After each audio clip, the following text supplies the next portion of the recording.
Mga idol, ituturo ko sa inyo yung basic yung gagawin kung sakaling mawala yung signal light, hazard light, or busina ng Suzuki Swift tulad nitong sasakyan nito. Okay, so basic nito, kahit mag DIY kayo, punta muna kayo sa fuse box dito sa may ilalim nitong manibela. So yan, meron yun na cover para sa fuse box. So hanapin nyo lang dyan yung horn tsaka hazard. So dyan nakita nyo 15 amps yung para sa horn tsaka hazard.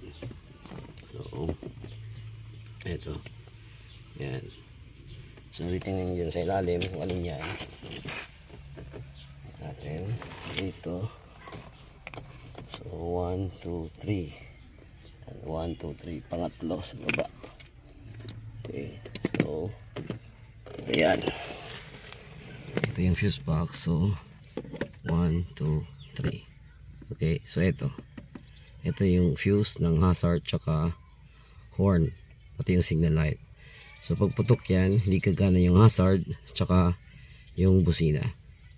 Okay, so yan muna yung basic na gagawin nyo pag yun ang nawala, yung hazard, signal light tsaka busina.